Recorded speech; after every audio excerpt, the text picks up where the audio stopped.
Thank you. Good afternoon, everyone. Thank you Good for your afternoon. patience. This is the Tucson-Pima County Historical Commission Plans Review Subcommittee meeting of Thursday, April 23rd, 2026, called to order at 1:10 p.m. And I will go ahead and call roll. Terry Majewski is here. Andrew Christopher, Here. Blake Houghton, Joel Ireland, no, and Savannah McDonald. Yeah.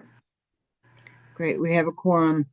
Before we start, I would like to ask all the meeting guests and presenters to go to the chat and put in your full name, your affiliation, and what case you are joining us for today. That would be very helpful for us doing the legal action report.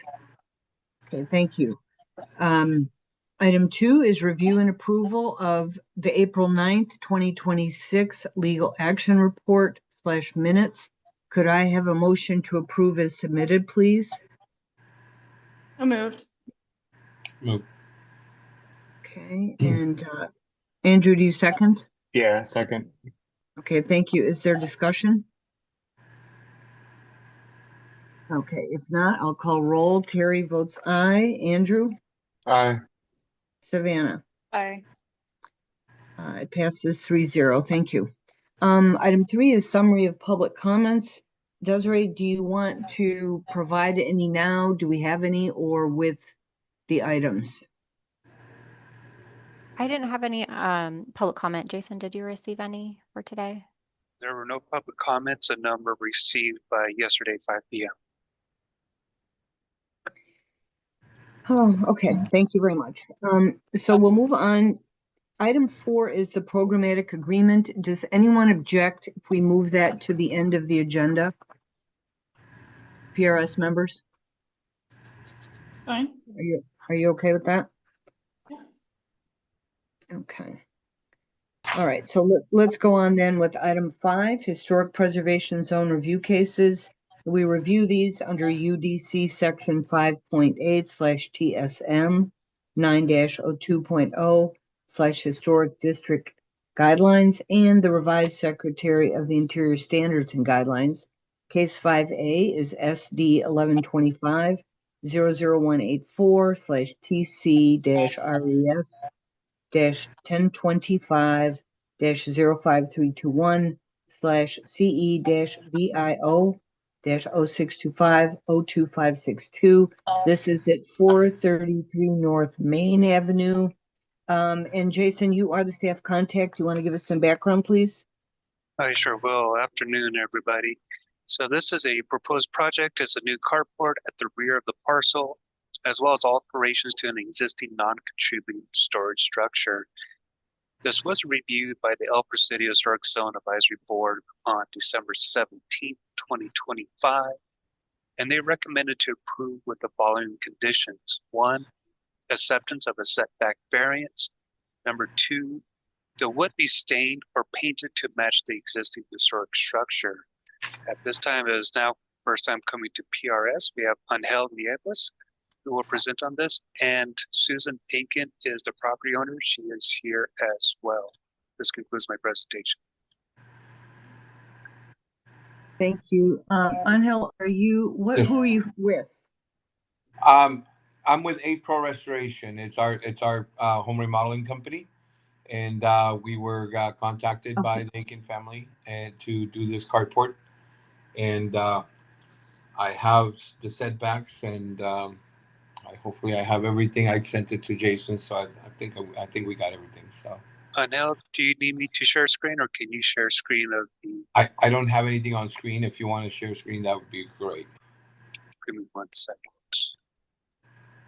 And Angel, tell me again the name. Spell the name of your company. I didn't see it in the chat. I'm sorry. It's A Pro Restoration. A Pro Restoration. Yeah. Okay, thank you. Thank you very much. Okay. Okay, 1 second. I'm trying to share.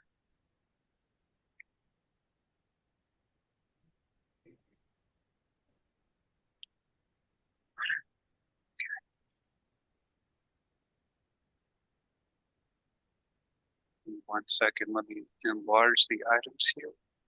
Let me know when you can see the first page project description. Yes, we can see it.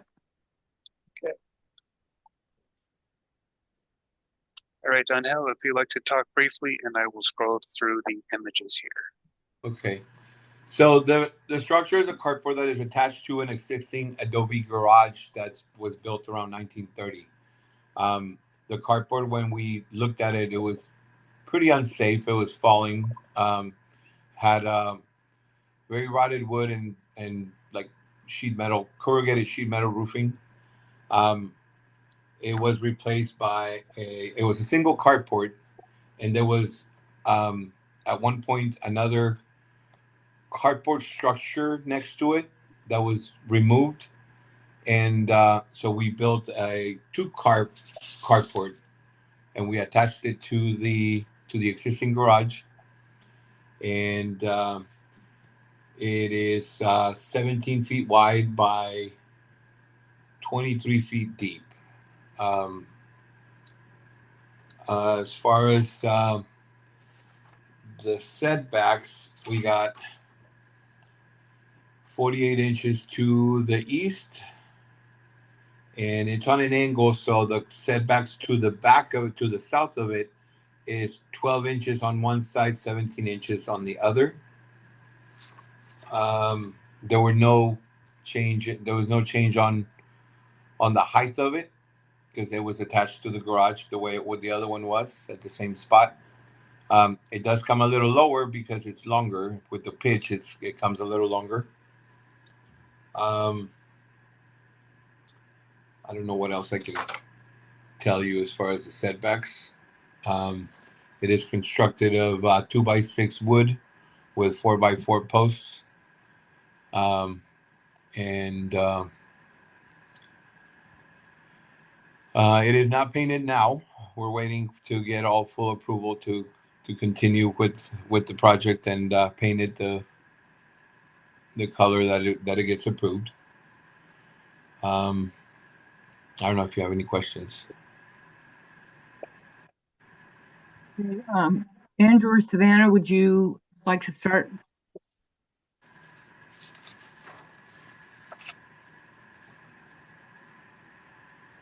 I'm still trying to get acquainted. You go, Andrew. Yeah, I am too. So this includes, As I continue scrolling, here's an image on the screen of what the single carport looked like. And here is what it looks like now. I myself went out to the site. I met with Angel and Susan at the site in March, and I took more pictures. And I'll show those here coming up. Decrease the size here. As I said, there's alterations to a non-contributing storage, which is right here, as you can see, is still uncompleted. I have more pictures here regarding the entire carport, the setbacks. I have pictures from the rear, as you can see that they have a variable setback.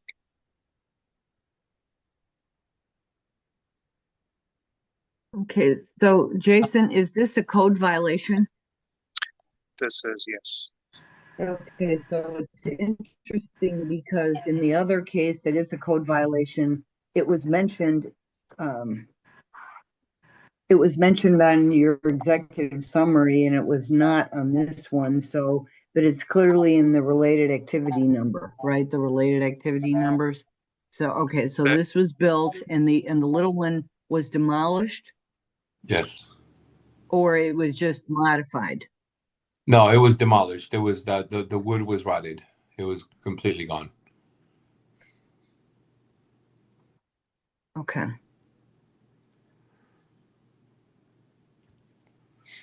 So Savannah and Andrew, does that make more sense? yeah, it does. I think I actually remember this from way back via email.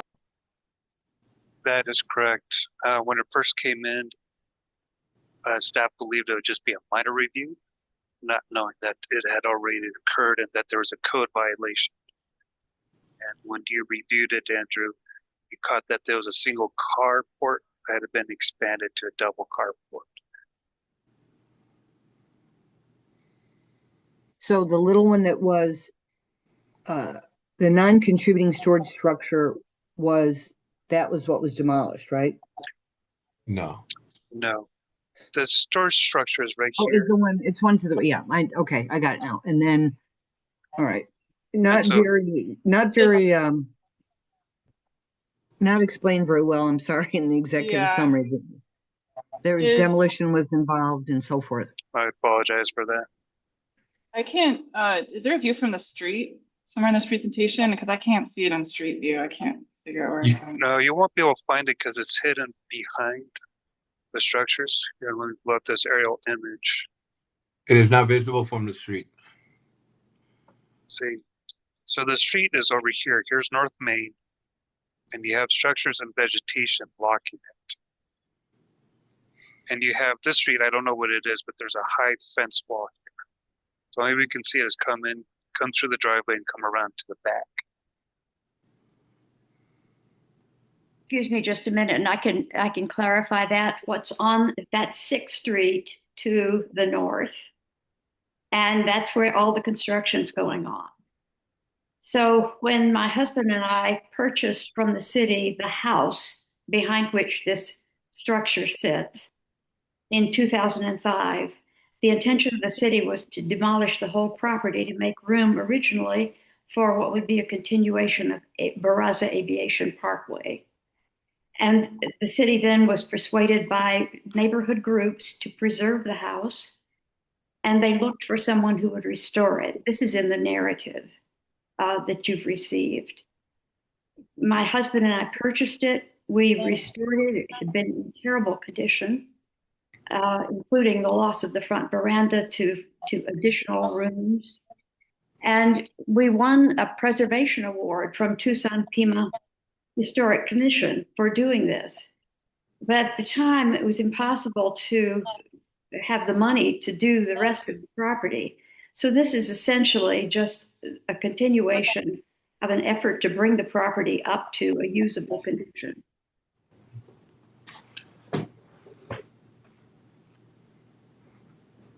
Okay. And it can't. So commissioners, any go direction. ahead. I'm sorry, Susan. Sorry, but there's no place you can see this structure. Not from Main Avenue, not from 6th. You have to go onto the property and walk around to the back of the property in order to see it.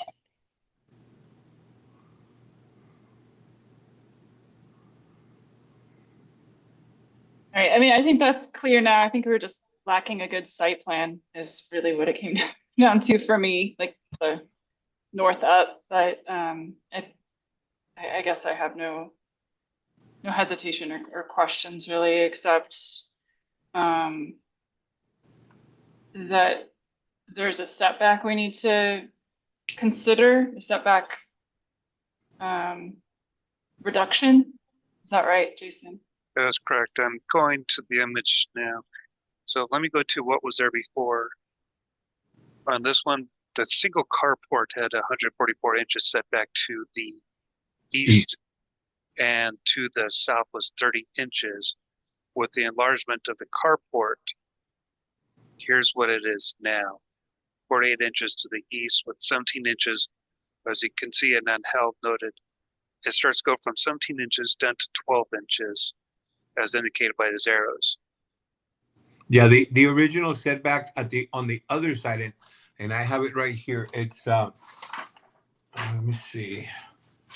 Yeah, the original setback of the southwest corner of the storage is barely 2 inches from the thing. So that's the original that was there, but because it's in an angle, it keeps moving.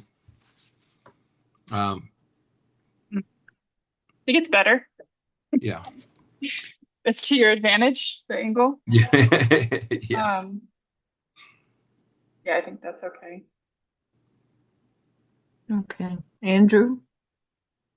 Yeah, I think this is fine. Okay, would one of you make a motion then? And keeping in mind if we agree with the comments of El Presidio. Oh, wait, is there real quick, the open areas above the three doors are you planning to put windows in there, or what's the There's going to be glass there, yes. okay? Does El Presidio, do they need to be aluminum clad wood for There'll be wood. non? It'll be wood. Okay. The frame is already built for the glass to just go in there, and Okay. it'll be wood. Okay. Cool. Thanks. Do you want to include that in the motion, Andrew, that's as a clarification? Yeah, the windows are to be wood. Yes. Okay. Wood frame, yeah. Okay, perfect. I think Okay. there's a note to El Presidio wanted the wood stained or painted. Can you go into that? Just describe that real quick. I just saw that note. Yeah, but- I think. Yeah, I'm sorry, Susan. Go ahead. The wood will be painted to match the trim of the house. Okay. So that's an off-white right now. You can't see the house, but it's an off-white. Okay. Is that in the submission already? And El Presidio just wanted to reiterate it, or it was not included in the submission? It's not included because we were just Okay. trying to get permission for the structure. It never occurred to us that it wouldn't be finished. So yes, if you want to add that, that would be fine. That was what El Presidio agreed to. Yeah, they recommended that, so we would recommend it as well because we're independent review bodies. So, yeah, and I would also mention the window just in case, because this isn't a standard submission. Okay. If it is going to be mentioned, I would recommend to mention the back of it because it has the same shape and it's going to be two other triangular windows in the back. Just to make sure. So on both the front and the back ends of the storage area. Yes. Okay. And what's happening on the side? Those are going to be also individual glass windows with wood frame. Cool. Okay. All right. So at least that'll be noted because it's not clear on the drawings, right, or in the submission. Well, we were just reviewing the carport, not the structure. But the structure will, I'm sure, be reviewed. Yeah. Well, Oh. is are that we going not- to be reviewed? That's not clear. So what are we reviewing here? Just the carport or the whole deal? Just It the should- carport. This is the whole.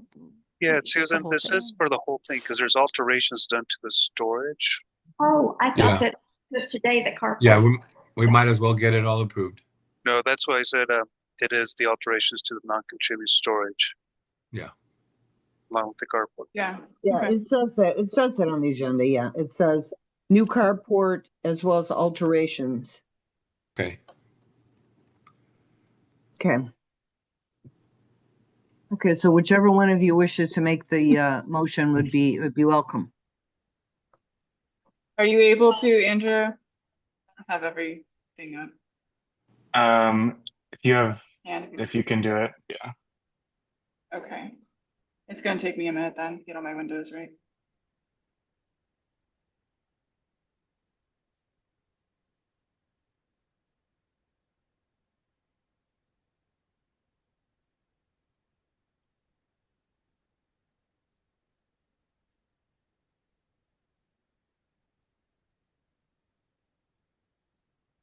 All right. All right, on the matter of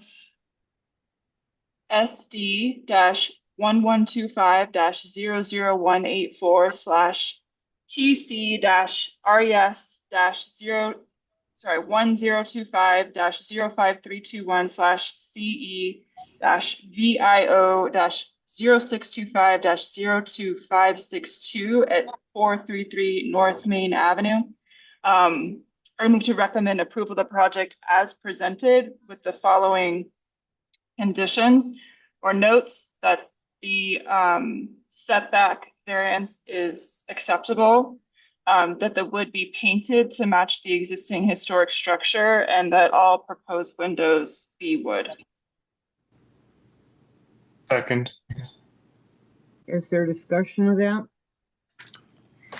Okay, if not, we'll go ahead and vote. Andrew, Aye. Terry votes aye. Savannah? Aye.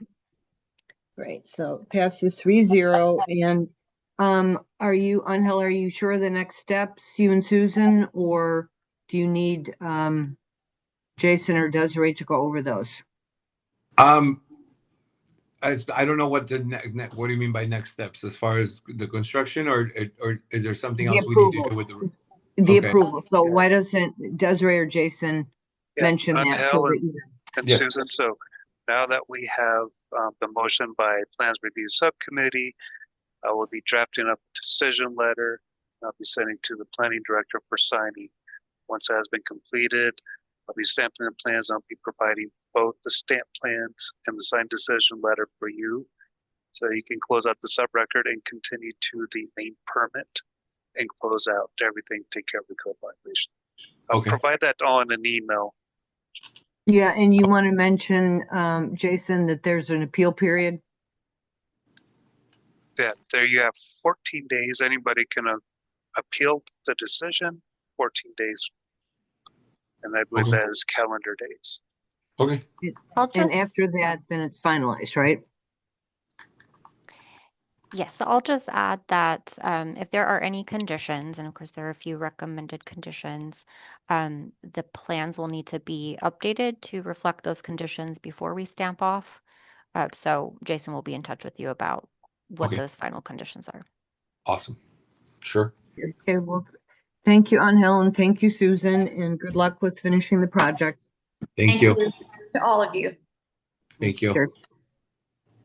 All right, we'll go on to item 5B then, which is SD 0725-00651/TC-RES/0425-01872/CE-VIO 0345-01045. This is at 605 East 4th Street /710 North 2nd Avenue. And this is a code enforcement case. And I believe that Desiree, you are the staff contact. Yes. I don't see the applicant on, I'm not sure who I don't see the applicant on. So maybe you can table this item and I'll try to reach the applicant and see if they're planning to attend. But right now I Desiree, don't see them. I can jump in. He just emailed me and I just replied to him right now that the meeting is on. Okay. I did send him on April 22nd the link. Okay. So Alex should be jumping on soon. Okay. Well, it's up to you, we- Terry, how you want to handle that. We could move on to the landmark designation and then, but at least, but Demian, we haven't, there's Courtney. So we could do that and then come back to 5B. Does that work with for everyone? Did you want Yes, that's fine. did you want to text the applicant for 5B and let him know that, Jason? So if he can't get on the second, he can I'll get make on in a few minutes? I'll make a phone call right now. Okay, thank you. That helps.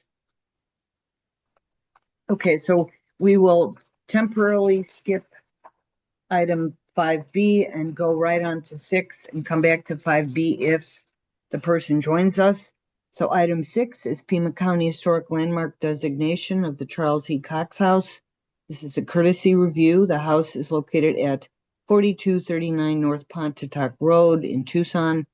And Desiree, you are the staff contact. So if you want to give an introduction, and then I suspect that Demian would like to tell us a little bit about this.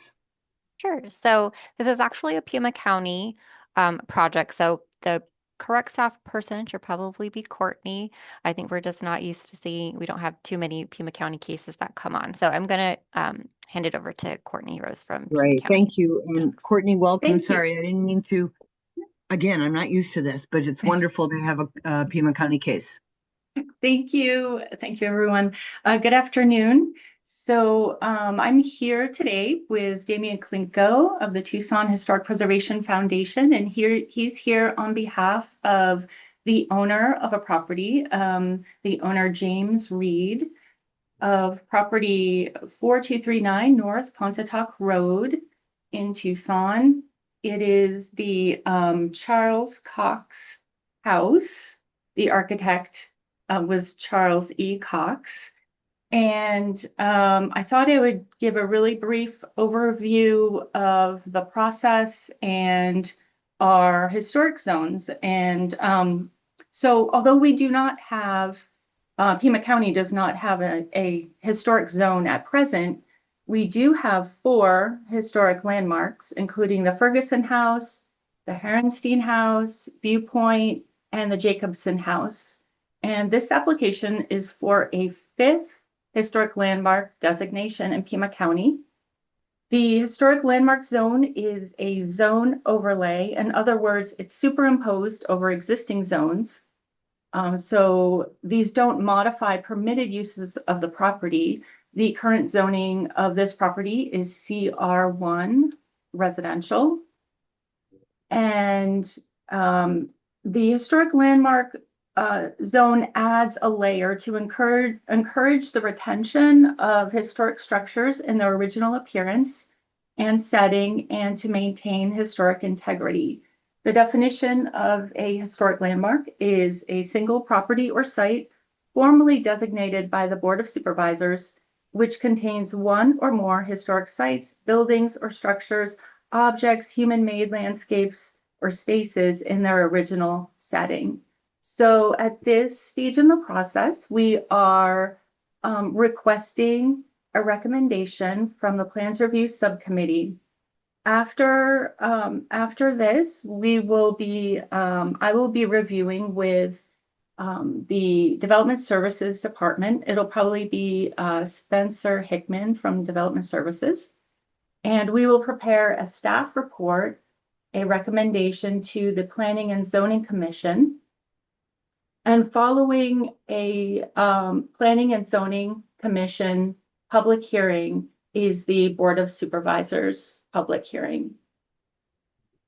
And so does anyone have any questions on the process for the historic landmark designation, or anything else related to Pima County's historic zone? I just have a real brief question, Courtney. Yeah. So we will, you're requesting a recommendation for approval for the designation. So is it simply that, or is it, if we have any comments on the application or on the materials, or what would best serve you from our end?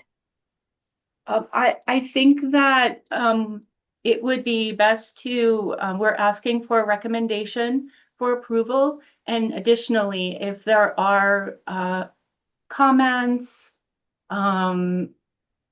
requested specific areas that could possibly be edited over the next couple weeks, I think that would work best for us.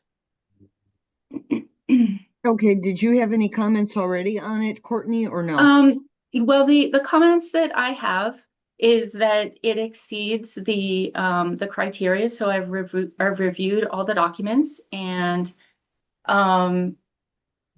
it exceeds the criteria in 18.63.040.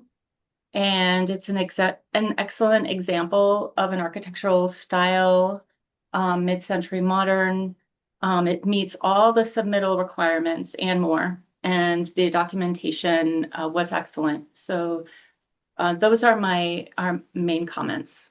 Well, that's good to hear that. So, so I will ask, are you going to do a short presentation, Demian?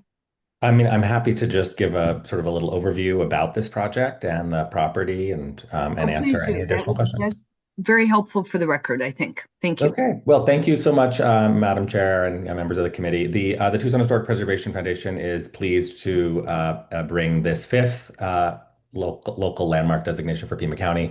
As you may remember, the other four were also brought by our organization, and we continue to work with property owners across our region to help identify opportunities for these types of designations that provide this critical protective overlay.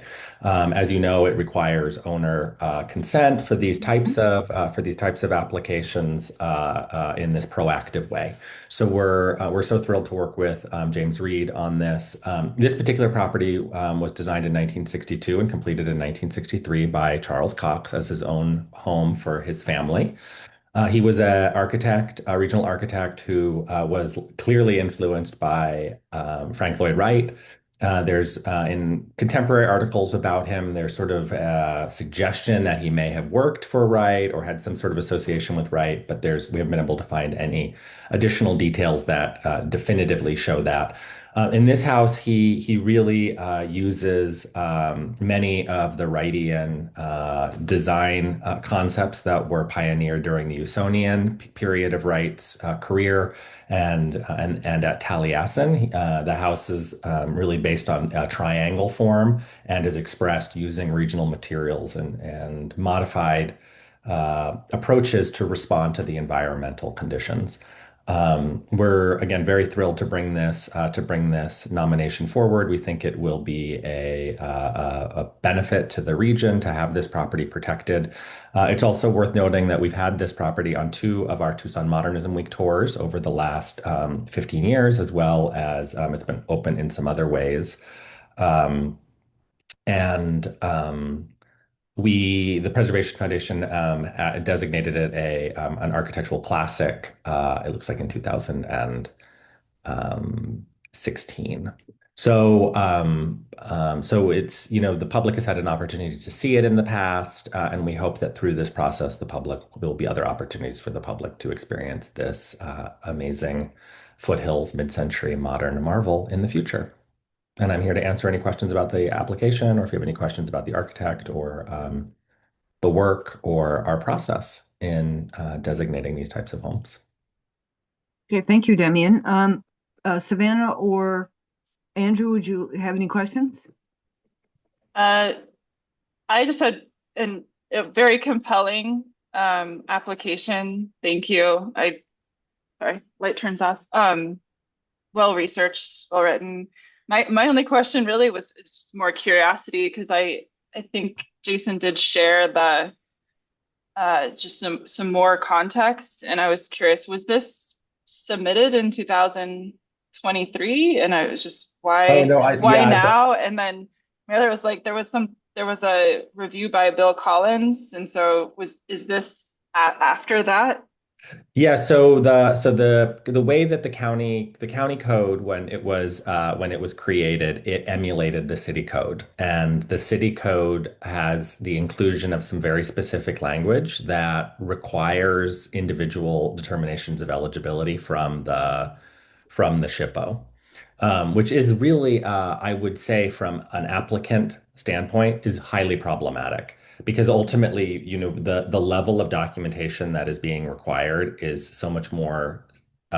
This is pretty close or pretty equivalent to a National Register nomination, which I think exceeds the intent of Pima County or the city of Tucson. But in order to get those determinations of eligibility, it requires this higher level of documentation and submission to the SHPO. So there's this double extra step that's not related to the county or to the city in these applications, and we actually find it to be problematic. We actually strongly believe that this committee is fully equipped to be able to make a determination of what's important to the history of Pima County and to the city of Tucson. So we feel it's a really redundant step. We did the application we requested that information from the SHPO in 2023. And we were in some discussion with the property owner about doing a National Register nomination also.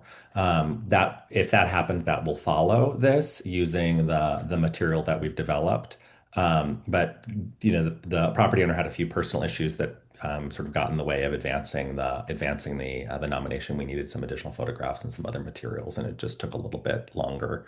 And these processes take a long time. I mean, there's just no two ways about it. Putting together this level of information, having these various types of assessments are just it just takes a lot of time to assemble and submit. So, again, that two-part process is a challenge, and we would really ask that this committee, I know that there's some code revisions currently being considered, that this committee maybe advance that conversation about removal of that unnecessary language to as part of maybe one of these code changes, because it's possible for us to do because we also have a strong working relationship with the SHPO. I think it would be very challenging for an owner occupant to go and get those types of additional determinations prior to submission to this committee, and it requires a rezoning, and there's lots of eyes and evaluations that go into this. Already, yeah. So yeah, already. And I don't know. So I think I understand why we did it initially, but it has proven to be challenging. And I think it's one of the reasons that the only applications that are coming are from our organization. Well, thank you for doing it. Yep. Again, compelling, interesting projects. Very worth it. And Criterion C sounds appropriate as well. Okay, Andrew? Yeah, no, I agree. It's excellent application. It's an awesome house, so good job.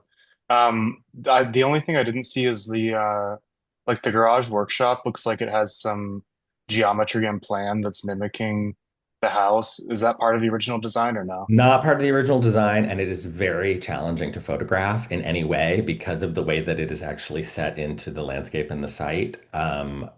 We certainly could provide some additional photography, but there's not much that we can photograph because of the way that it's in the site and in the terrain. It's very difficult to show anything other than what we have. So that's Yeah. just that's the best way to describe it. And really it's not that the main house is really the historic resource. The other things were built after, and I think there was some sort of conceptual notion that the geometry of the house was somewhat reflected, but it's not an extension or continuation of that. Gotcha. Cool. Thank you. Okay.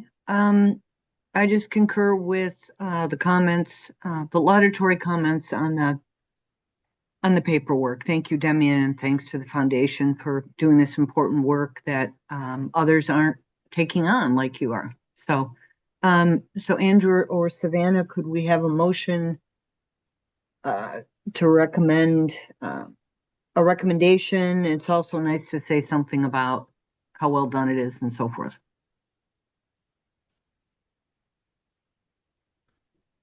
Sure. Yeah.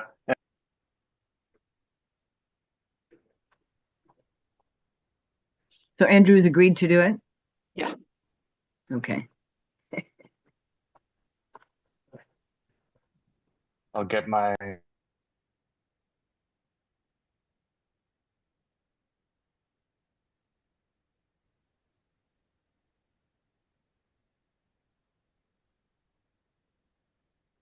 And Andrew, while you're doing that, I also just want to acknowledge Pima County and thank Courtney in particular for her shepherding of this project. We really appreciate, the time and the effort that it takes, everyone involved to do these reviews and to help move these through the system. So we're very grateful, and I just want to publicly acknowledge Pima County Cultural Resources and Courtney in particular. Well, thank you. Thank you, David. I agree. While the motion's still being prepared, I wanted just to get some clarity. So in our agenda, we put that this was a courtesy review, but I just wanted to clarify with you, Courtney, if this is an action item. Is that right? But this is part of the Yes. regulatory process. Okay, so just want to correct that for the record that this is actually an action item. Thank Yeah, you. and I think that in general, Desiree, if there's a mislabeling like this, I can just say we can change it from a courtesy to action if it's justified, right? Yeah. Yes, and we Thank can verbally make that into the record. Yeah. Okay. So please put that in the record. Okay, I'll make the motion. All right. Thank you, All right. Andrew. Yep. On the matter of item 6, Pima County Historic Landmark designation of the Charles E. Cox House at 4239 North Pontotoc Road, Tucson, Arizona. I move to recommend approval of the application and find that it meets and exceeds all of the criteria and also meets criteria C for nomination. Okay, is there a second? I'll second. Great. Is there further discussion? If not, Terry votes aye. Savannah? Aye. Andrew? Aye. Great. So that goes forward 3-0. Just want to remind Savannah and Andrew to send us their motions and also to on the one, Andrew, for the landmark designation, you might want to copy Courtney as well as Desiree, just so she has that. And then Courtney, you will have the official legal action report from this meeting for when you meet with planning and zoning, or do you need something else? Or will this just go into be noted in your staff report? It will be noted in the staff report, and I do believe last time I used the LAR. If there's any other documentation that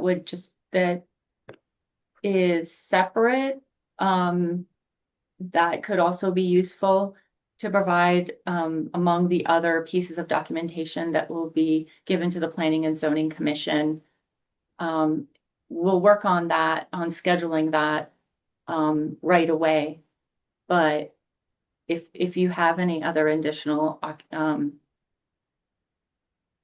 documentation on that, that would be good. But I think the LAR might be all right too. I think that's what we used last time. Yeah, and then what you might want to do is just insert the link to the YouTube video if they want to, because there'll be a little bit more discussion of it on the recording than there will be in the LAR. But just let us know if you need something else. Okay, thank you very much. I appreciate it. Courtney, Yeah, do you think and a I formal hesitate. letter? Okay, I'm sorry. Do you think a formal letter would be useful? For our purposes, yes, I think so.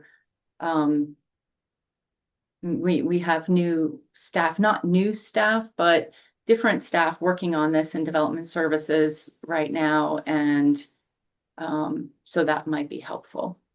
Yeah, and what I could do is, Desiree, and I think I've done this in the past when they need a little bit more documentation, so as you wouldn't all have to do it, once we get the LAR done and posted, it would be approved.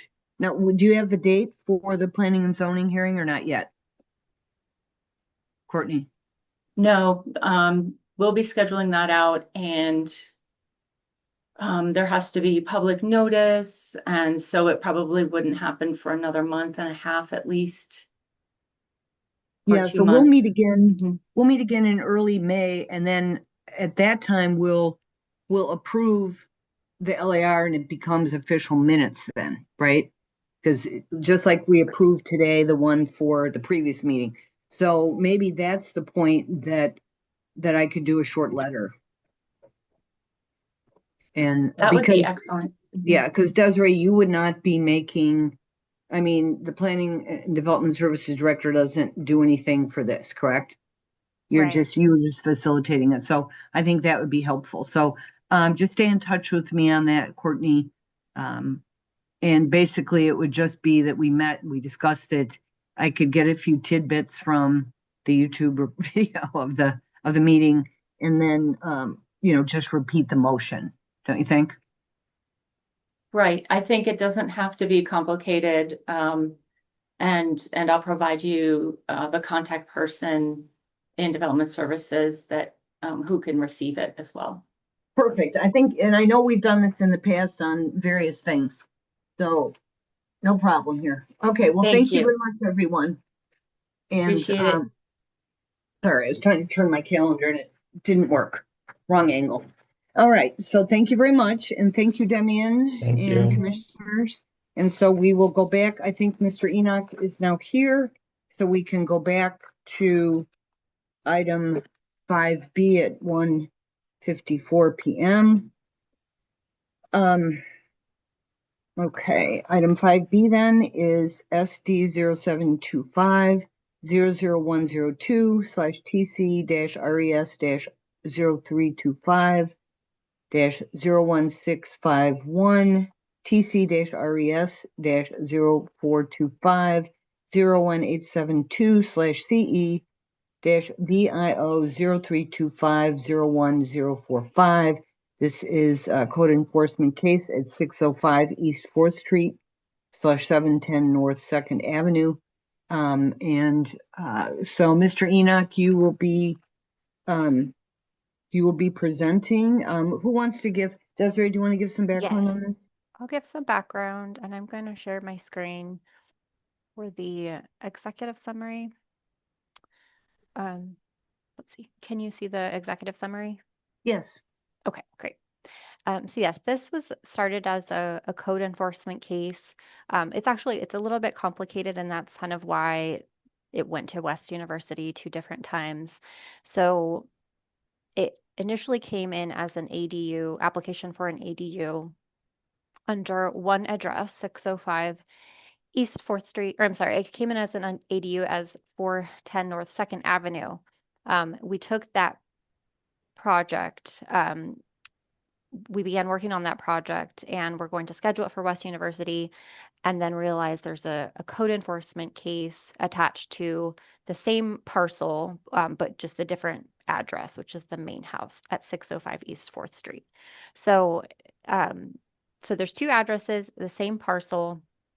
There was a zoning violation on 605 East 4th Street, so on the main house, due to the installation of vinyl slider windows that did not fit the existing window openings.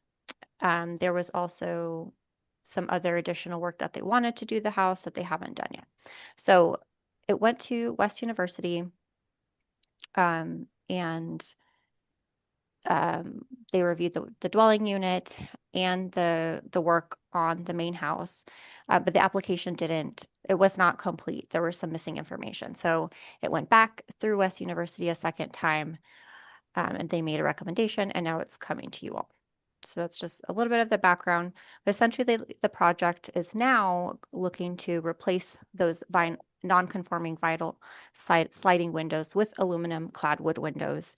They're looking to replace the stairs at the back of the patio, repairing stucco, and repaint the exterior of the existing home at 605 East 4th Street. They're also looking to put a new wrought iron fence along a portion of the west property line. The project also includes demolition of an existing non-contributing garage and construction of a new 1-story detached 787 square foot ADU at the rear of the property. The proposed ADU would be lower in height than that of the main house, have a gable roof with asphalt shingles, stucco cladding, sand finish in a tan color, a recessed entry with wood door featuring 6 lights and 2 panels, and aluminum clad wood windows. The proposed ADU will require a setback waiver for a proposed setback of 1 foot at the north property. A minimum 5-foot setback is required. So again, this property has a main house at the front, and they're proposing the contributor at the ADU at the rear. So we reviewed 4 standards, and staff believes that as proposed, the project meets the standards. However, at the most recent West University Historic Zone Advisory Board meeting, they recommended approval with these comments: to accept the changes to the contributing property as presented, to include remediation of the windows to single hung aluminum clad wood windows to fit the original window openings, replacement of exterior wood stair with metal design as presented, and replacement of wood picket fence with wrought iron picket fence. They accepted the proposed ADU design as shown with the following conditions: remove the foam pop-out feature along the bottom of the exterior walls, and to move the parking area to the east side of the property by shifting the ADU to the west so that the parking is not directly in front of the 2nd Avenue front of the building. ask the city to request that Park Tucson allow for 2 more parking permits for the ADU on 2nd Avenue. Ask that drawings also be updated to directly call out the setbacks in the development zone that justify the proposed setbacks for the ADU, and that the package also include examples from the development zone to support the approach for the stud wall detail of the ADU shown on sheet A7. And requesting that those items be verified via a minor review. And let's see if, yes, so we find the proposed work for the existing duplex conforms with the preservation standards. The windows will fit existing openings. The proposed fence and this stucco repair paint replacement steps all conform. We also found that the ADU work conforms with preservation standards as proposed. So I know that's a little bit longer than normal, but it's a bit complex. So I wanted to provide that background, and now I will turn it over to Alex to present the project in more detail. Great, thank you. Alex, are you ready? Yes, I'm ready.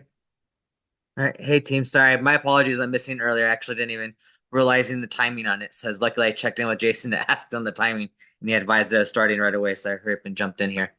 But as Desiree described, this project is basically kind of a multi-layer, and so that's why we have a couple of things going on here. So let me pull up my screen so I can share with you guys.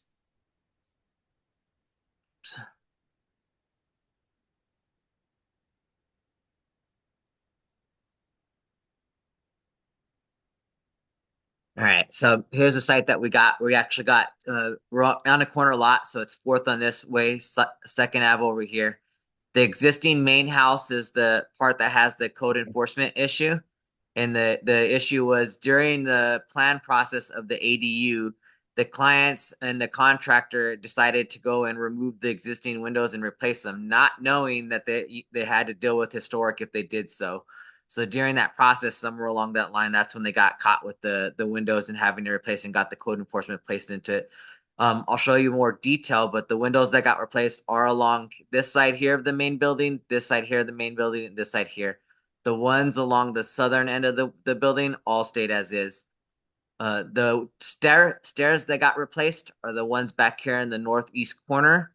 And then the railing that got replaced is going to be along here and then headed north.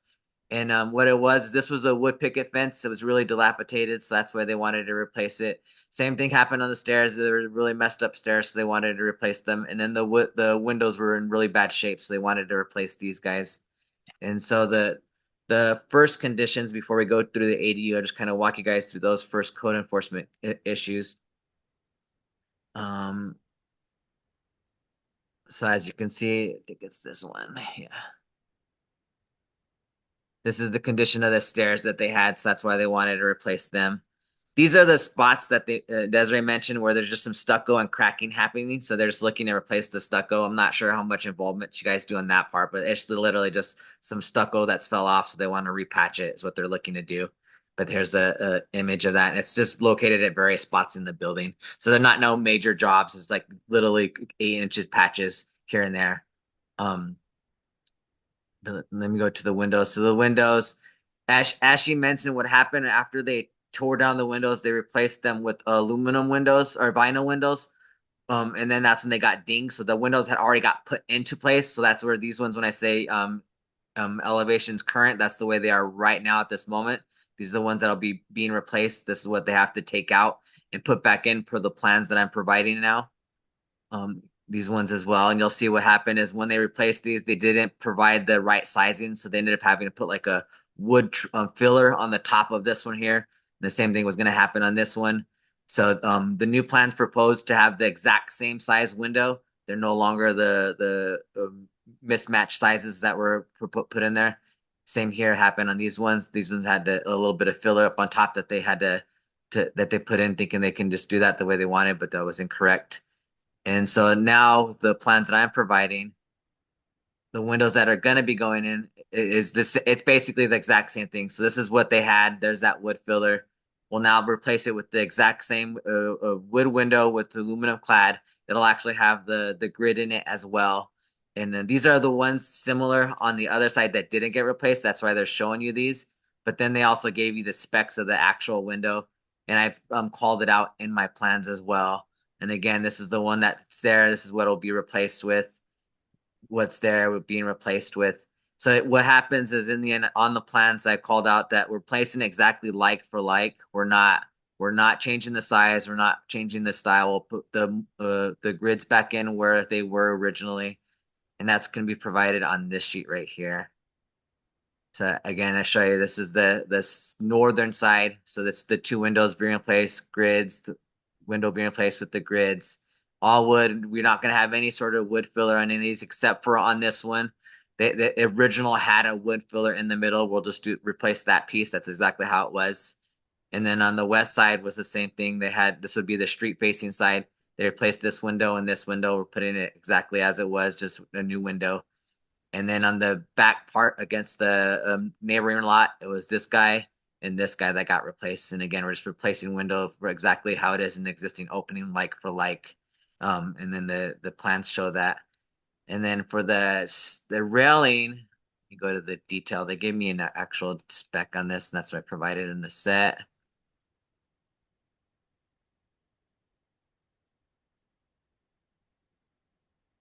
Right here. So this one, this is where they're replacing their stairs and the railing. So the stairs, they're just going to replace it with the wrought iron stairs. It's nothing fancy. And I'm assuming that should be fine, being it's in the back northeast corner.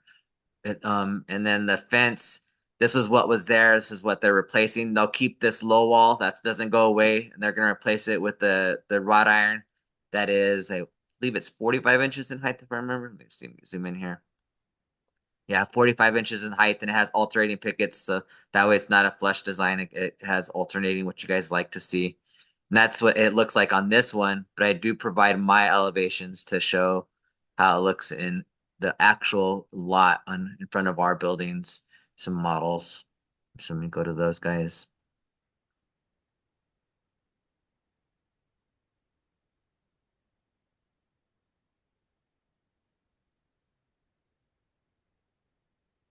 Here we go.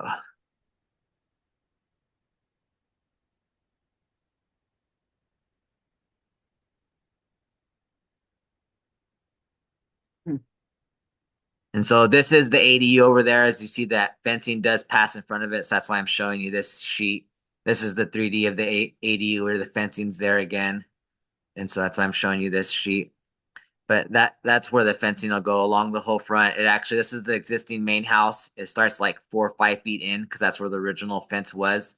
So we just brought it back towards the street and then headed north towards the end of the property line. And that's how the wood fence ended originally as well, at the end of the property, because that's where they drove into the now demoed garage. And that was actually one thing I don't think Desiree mentioned to you, or maybe she did, but we do have a garage and it's already been demoed. And so I'm not sure if you guys are supposed to be evaluating that, but that's this guy right here. Because the ADU is going here. This was a non-contributing structure, but it was over 50 years old. We did already submit our request to demo it as well with the historic. But that's the demoed one. So the ADU is basically going right in this vicinity. The fence is over here that heads towards the house.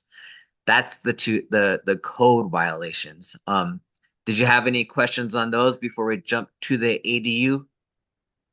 Let me just ask if the garage was non-contributing, Desiree, that was demoed? Yes, it was non-contributing, but that was part of the code violation that should have been reviewed before it was demolished. So Yeah, it's because of the age, retroactive. it's still over what the 50-year age. I forget what it is that you guys have, but Yeah, so there's also Yeah. an architectural documentation policy that's separate, but regardless, because it's in an HPZ, it should have been reviewed anyways. Yeah. But anyhow. Yeah, okay, all right. Andrew or Savannah, do you have any questions on these code violation things that are being remedied? I don't think so. Well, maybe one. I think it was just the divided lights are, I guess I'm confused about what we're looking at. Maybe just page numbers. The I north thought that side too. window proposal.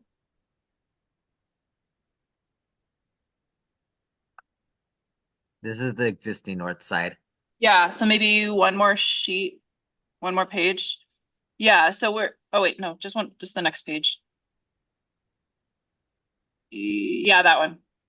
So on the left, we're looking at what was incorrectly installed. On the right, we're looking at a similar opening, but not a picture of what was done before the incorrect installation. Is that right? Yeah, I have an image of the original. Let me go to my Oh, okay. original images. Yeah, I can show you exactly the way it was before. It's gonna be, I guess it drew my attention because the divided light pattern doesn't match, but I don't know if maybe it does if you had the original let's image. see. It's in one of these. That's the south. That's the west. I believe I have a better one, but let's see if this one shows it good enough. No, it's not really great. Because there's the window in question, and there's the wood piece directly in the middle. But this is the one originally before they did the work they did on it. I'm Oh, not sure. okay. But I there's a don't know. single one too, right? That Yeah, elevation. that's this guy right here. Yeah. And that, I mean, again, it looks similar to, yeah, it does look like similar to the one that you used as an example, which is I mean, it just doesn't quite match the divided lights. Can you make them like that, like a 9 panel like that? Oh, definitely. Yeah. Let me Okay, see. because the proposed installation has a 8 panel. Oh, I see 8 on mine. Yeah. Let me see. I mean, I think otherwise all the proposed stuff is good. I just would pay attention to the divided light, and if it's possible to actually match the configuration, I think we'd want to see that. Yeah, I Right? can make sure. So it looks like definitely it's my air, my elevation. So I'll definitely notate to make that a 9 light instead. Okay. Okay, and I think we just need to include that in our motion so that it's official. Yeah, maybe a general statement for it because I didn't check each one, right? And it looks like maybe even in some cases some cases they don't even have the divided light for the upper panel. So I don't know if that was just some of them didn't have it or were kind of replaced after the originals. I mean, I don't know. How would we decide on that though? What do you think?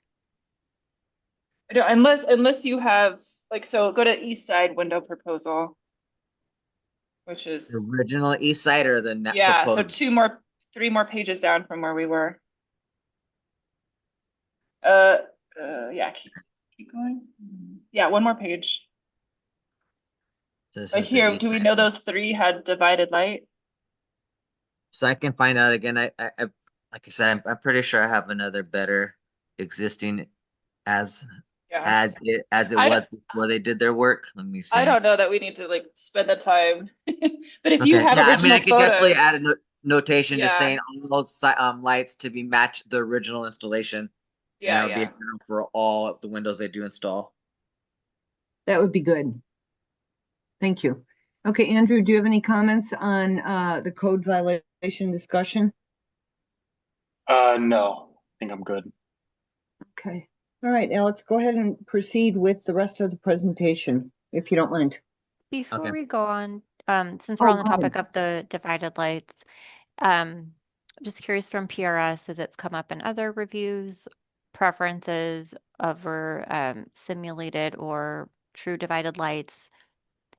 Sometimes that comes, when it's Right. not specified in a condition or on the plans, and it comes back later sort of as a question mark. So just curious if you all have recommendations related to that. Yeah, I think they don't need to be true divided lights in the sense that the glass is actually broken by the muttons, but the muttons do need to be on the exterior of the glass and not inside between the panes to create the shadow and the depth that the historic ones had. That's my take. Yeah, I'm good with that. Are you good with that, Desiree? Yes. Yeah. Okay. Yeah. Good. So All I right, don't have any Savannah. All comments. right, go ahead, Alex. All right, so now on to the ADU. So this set that I am showing you is actually a set that was last reviewed by Historic, so it does not have the requested changes. That's what we'll discuss in this, just to give you a heads up. So the ADU, as mentioned, is going up in the northeast corner as proposed right now. One of the requests from Historic was to shift it to go closer towards the street. And the reason being, it was mainly because of the location of the main house. As you see, I have the ADU located closer to the east property line than the main house. And so they wanted to match the depth of that. So that was their main concern. They didn't like how close I was to the property line than the main house. And so upon doing so, if we did that, it would actually kill two birds with one stone. Because another thing they did not like was we're proposing to put parking here. But of course, there's a rule where really you're not supposed to have street front parking in the historic zone. So if I shifted it more towards the street, that would allow me to put the parking in the back here. And me and the owner were okay doing so. So we have no objections to shifting it over to get the parking to the back if that pleases everybody in historic. So that was one of the concerns. The Yeah, other part question, was, Alex, when you refer to historics, that's probably a misnomer. Do you mean the West University Historic Zone Advisory Board? yes, sorry. Yeah, so yeah, don't use that because historics makes me think more of Desiree's office, the Historic Preservation Office. So we don't want to be confused. So I thought course, you I meant got you. West University. Yeah. Yeah, Okay. no, Go ahead. Mass University recommended those items. Yeah, that we shift it, put the parking in the back. That was the big concern. Yeah. To meet their requirements. As mentioned, the other thing is just the setback here. We have 1 foot, and so we're asking for a request of the neighbor, which would be just a standard sign off. We don't have to go for a DDO. One of their concerns when the Western Rivers proposed that is they just wanted to see, because we're proposing to be so close to the property line, that I show other precedents in the area. The one thing I showed them I thought was still good enough, but maybe it wasn't. Maybe you guys can confirm, is I do have my development zone, and in my development zone map, I mean, you clearly see that like everybody has built close to the property line when it comes to these accessory buildings. So I mean, we got them all over the place where they're right up against the property line. And so, but I guess they wanted to see true images instead of just overlay. But I mean, I did feel like this was good enough. I mean, you can clearly see everybody's right up against it. They're not separated away. So I feel like that's a good precedence already. But that was one of their concerns, is just to make sure I show a better image. I guess I'm not sure. I'll let you guys can tell me that one. But the proposed ADU, basically, it's let me go back to the floor plan here. It's going to be a 2-bedroom, small little bungalow style, recessed door, as she mentioned, wood stud stucco. I believe we're at 8-foot tall walls. Yeah, 8-foot tall. No, 9-foot tall. I'm sorry, 9-foot tall walls, pitched roof, shingle. It's going to be a tan color. One of the things that I did that West University did request we not do was I added this pop out at the bottom, and they requested that we remove that because of course it matches the existing house exactly, and we're supposed to have it not match exactly. So they felt like that was one of the things we should eliminate, to not match the existing house, because the way the existing main house is it's elevated above grade. So let me go to, I got it right here. It's elevated above grade. So this is street side right here. Then you step up a couple to get to actual land, which is where we're going to put this on. We're going to put it on pad. We're not going to build it up. But then you step up again to get to the finished floor of the main house. So the finished floor of the main house is at the top of the stucco pop out, which goes around the existing building. And so to match that stucco pop out, I added it. But we have no problem removing it if we want to make sure we can tell the difference of one over the other. But that was one of the requests I did put in there, to remove that guy. But this is the street side that we would see. These are the single hung windows that match the existing. We aren't proposing to put the grid in. We are leaving it as is, which is the single hung. Again, just to not match it exactly.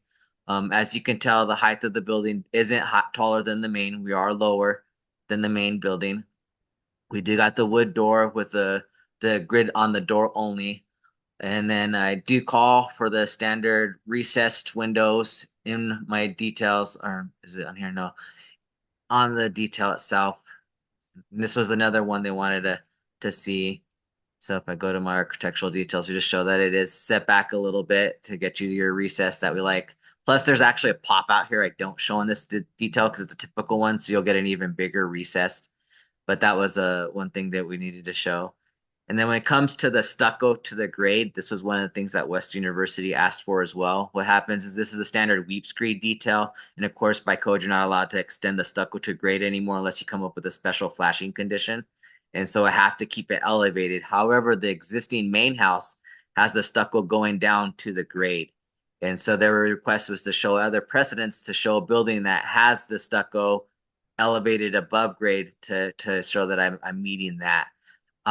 I think this is one of those things where because we're automatically not matching the house, that we should be allowed to keep it as shown and not have to show a precedence just strictly because we don't want to match it exactly. So if we're doing that for that stucco pop out, I would assume we could do this for this guy as well, mainly because it meets code if I do it this way. If I try to extend it to the grade, I'm actually not meeting code anymore because I have to maintain the weep screed above it. But we can discuss that as well. As far as the elevations goes, I mean, as we discussed, these are the renders. This is the back. I got the AC unit on the grade in the back where you won't be able to see it. There's that picket fence. And I think that probably covers majority of it. So let me know if you have any additional questions. We'll go ahead and I have a question, but I'll let Savannah or Andrew begin. I can start. I was just trying to read over their comments again, but the stucco thing, I agree you should not. I mean, the front building, the primary structure is a masonry built home, right? I don't remember if it's probably Adobe. Yeah, I think it's the standard stone wall at the base, and then it turns into the Adobe. And this is wood frame, so yeah, you can't take the stucco down to the ground. Mm-hmm. Just trying to look at. Remind me of their other decisions. They wanted to remove the pop out. Yeah, they wanted to move the pop out. They had the weep screen issue. They were concerned on the setback, so they wanted precedence for the setback of 1 foot close to the property line. And then the other thing was the building in alignment with the main house and to create spacing on the east side. Because I was too close. I was closer on the east side of the property to the neighbor than the main building was. Okay.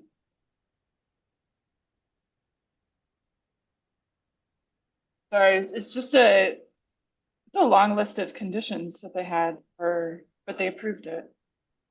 So, and then you said the windows are similar in proportion and height, but no divided light at the upper half. Is that right? Correct. That's what we're proposing. Okay. And it is still the same thing: wood window, aluminum clad. Okay. I think that's good. I mean, I think that provides that distinction. And then the stucco material or the finish. What's the proposed finish of the stucco? Is it like a light sand finish or? Yeah. Okay. Tan sand is what they're going with. They want tan. Yeah. What is the primary structure, the existing building? Is it? It's getting painted to be tan now, but yeah, and it was I don't think it's a sand. I don't remember, but this is Like a heavier finish? Yeah. I don't think you probably tell because it's too bright in this guy, but Yeah. Okay.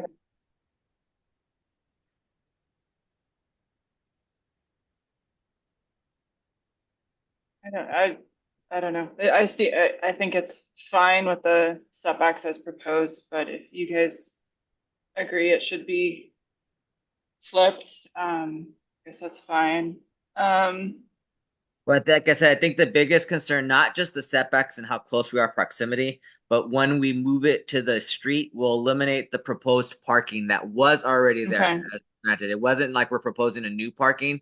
That's the way the lot was situated with that garage in the back. There's basically an area where you could park your vehicle in front of it. Okay, so if you put it in the place where the structure used to be, the storage structure. Yeah, so here's the. So that was sort of the original idea, was like this structure replaces that garage. Yeah, exactly. Structure. The garage was right up against it. It was right in this vicinity. There's parking here. That's how they had this set up originally. So Do you know if that? Sorry, go ahead. And I even outlined it here a little bit so you can see it. This is the size of the original garage. It's right here. Oh, Not in. so it actually had more encroachment in the setback than what you were proposing, Yeah, it at least was. It on was the closer to the east. east. Yep. Yeah, because we got to maintain minimum 5 feet now. That was way closer. Yeah. But it did have the parking here. And that was the big issue with West University is technically by their standards, you're not supposed to have street front parking. And even though this is in the back, it's still on the side street. And so if we shifted it over, we would then propose the parking on this side, which again, it's not the end of the world for us. We're okay doing so if that pleases and gets us approved. So And so your revised plan will just show the flip. yeah, I'll just show it And the shifted over parking to area. where minimum closest we can go is 10 feet. The main house is 10.6. So what we were gonna do is just match exactly that. So the face would be at 10.6. Mhm. That'll And give you'd us have to enough get, for one space. yeah, and you'd have to request 2 additional parking spots from Park Tucson, right? Mm, well, yeah, that's the way they discussed. They weren't sure how that all falls. Everyone seemed like they're confused on how that goes about. They didn't know if it's based on the amount of parcels or how many requests. Seemed like I no one don't was really sure. I don't think ADUs require any additional parking, They don't. right? Per the new code, yeah, you can accept it as long as you're in a bus route. So we don't even need it. It's actually more of a Yeah, convenience for the owner. yeah. But if they Okay. wanted, it's helpful to have parking on those anyway. Correct. Yeah. Okay. I do have a question for Desiree and the rest of the group. I mean, they're requesting, West University requested additional detail on the setbacks, like comps, basically on the setbacks and the approach for the stud wall detail of the ADU. Now, that's kind of unusual. I mean, I don't know about the rest of you PRS members, but I thought that the overview, sort of the different properties in the neighborhood, we're very familiar with these accessory buildings being flush with, almost zero lot line almost on the sides there. So it would be very odd to do a minor review on that. Wouldn't you say, Desiree? Or am I missing something here? Yeah, I mean, personally, I feel that there's enough information presented to make a decision either way or make a recommendation either way, right? Like there are precedents in the development zone that are shown, and I think the fact that the previous um, accessory structure that was there was in the place where it's being proposed now also makes a case that, yeah, I mean, there's clearly already precedent. So I'm not sure that additional photographs would change a recommendation. So I feel comfortable with the materials as they're presented now to be able to, make hear your recommendation and then have it facilitate Yeah. a direction. Yeah, well, Andrew and Savannah, do you agree with me that it's probably not needed? And we rarely see like proof for the stud wall detail. I mean, would you feel comfortable without requesting that or Yeah. in a motion? Yeah. Okay. Yeah. I mean, on the accessory setback, there's so much precedent. We're all familiar with it. But I think in the application requirements, there are supposed to be pictures of like the development zone, which I don't think are in here. So that may just be a checklist item to include. So if you want to include like that one in the far right with the clear accessory, like on Jacobus, then you can make them happy. But yeah, I don't know, the stucco to the ground, we've approved several of those wood Mhm. frame slab on grades before, so I don't know why that's an issue now. Yeah. Well, I think we could leave it up to, Desiree's office and the planning director to see if they wanted, it's a legitimate thing, but why they're not seeing it from this image that's up on screen right now. I mean, it's clear that these are all close to the property line. So, anyway, we can let Desiree's office resolve that with West University. But I mean, it's hardly worth, calling it out and saying you don't have to do this from our end. So anyway, that's all I had. Andrew, what do you think? Do you have other comments before we move forward to a motion? Shoot, I did. No, actually, you answered it. Yeah, you're going to be 10 feet from Second Ave and then 1 foot from the alley, right? Those are Correct. your setbacks. So Yep. okay, so we only need one setback waiver, I guess. Yeah. Yeah, and I think we do need to mention something in a motion about the setbacks, but, so whose turn is it now? We had Savannah one, Andrew one. Back to Savannah's me. hiding. I think it's your Whichever turn. way you want it, yeah. Yeah, that's fine.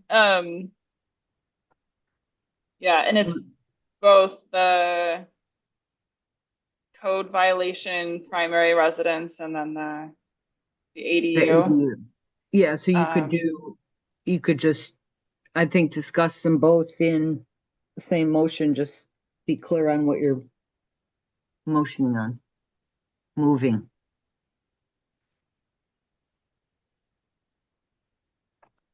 All right, so we have, is it the north setback that needs 1 foot approval? Correct.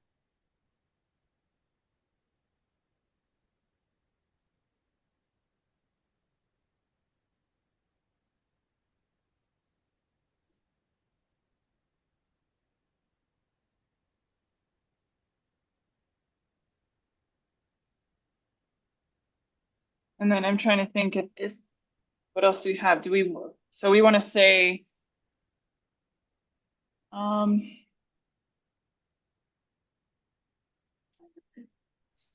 don't think we want to say anything about the Park Tucson or the development zone, but Andrew, you pointed out that they need a documentation of the development zone, the Yeah, I photo think they're just documentation.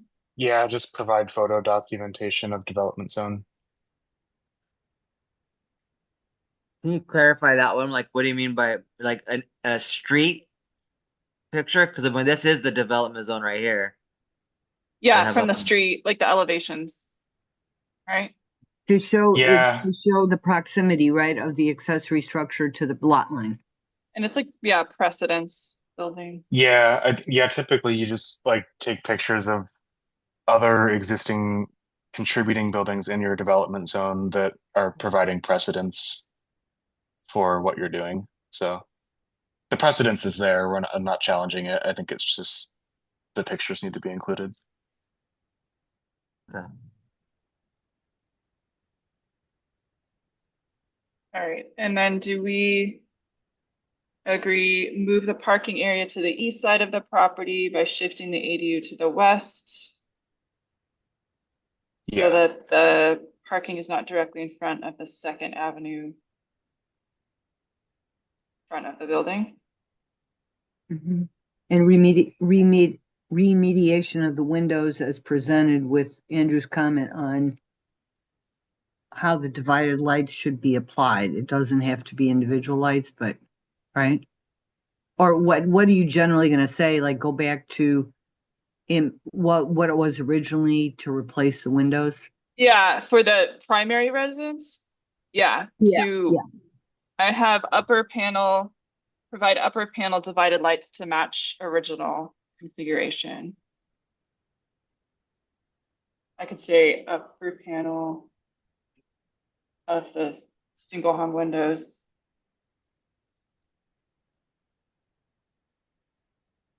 Or are they double hung?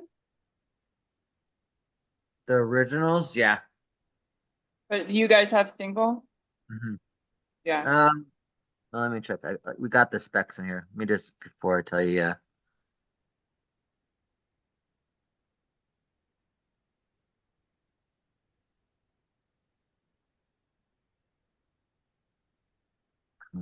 No, they're double hung.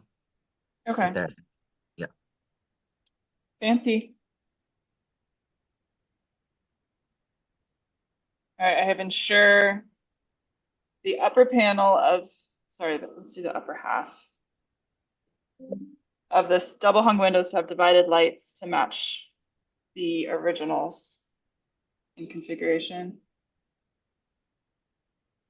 All right, and then I think that's it. The north, so there's that for the primary residence, the north setback, photo about documentation, and move the parking area. Oh, the pop outs. What do we want to say anything about the pop outs?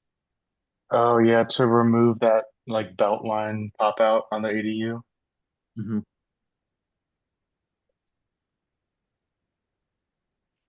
And then in your main house window replacement, do you have the mountains to be located on the outside of the glass and not Yeah, internal? actually, I think in the detail it shows that, right? Oh, okay, Alex, cool. Yeah. all the way, your last page shows. Yeah, he's got it. Perfect. So I don't need to I mention can it. make note of it though. No, he's got it. I think you're Okay. good.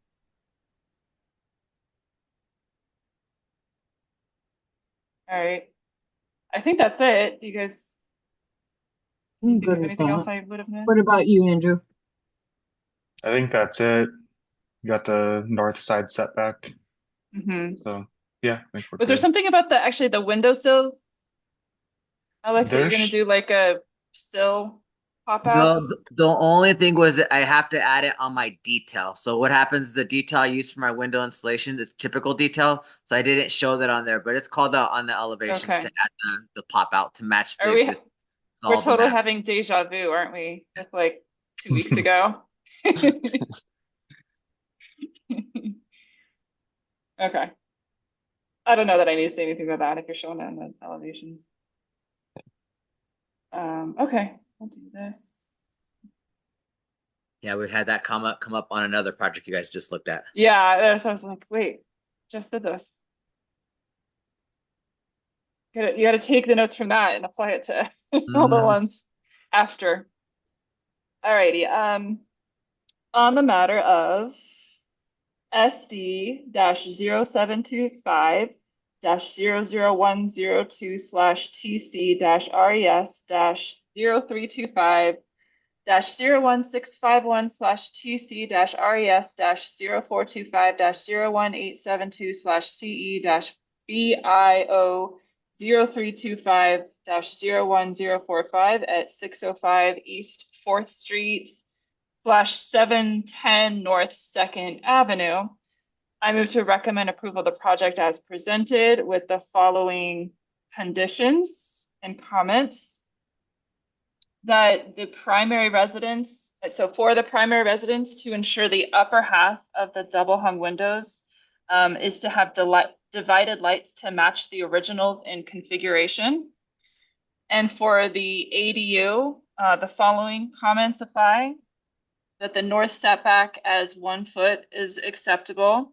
That the applicant provide photo documentation of the development zone. For the proposal to move the parking area to the east side of the property or alley access by shifting the ADU to the west so the parking is not directly in front of the 2nd Avenue part of the building, and to remove the belt line pop-outs of the ADU. Okay, is there a second? Second. Okay, is there further discussion? Okay, if not, Terry votes aye. Andrew? Aye. Savannah? Aye. Great, so it passes unanimously 3-0. So Alex, do you need Desiree to go over the next steps, or are you familiar with them? I'm familiar, so I'll get it taken care of. Okay, and I know you can coordinate with Desiree if you need to on anything. So anyway, thank you very much. Thanks for coming in at the Yeah, 11th thank hour. you guys. Much appreciated, guys. Have a good day. Yeah, You too. take care now. Thanks. Bye-bye. Okay, we will move back then to the programmatic agreement discussion, item number 4. I'll just make a note that we took that one last in the list of things. And Jonathan, did Jonathan join us? He joined us? Yes. Yes. So do you want to, so what I'd like, Jonathan, is just a brief discussion of what the previous PA that was sent, so how you built on that, or, similarly, to get to where you were with the draft. Yeah. All right. I am going to share my screen.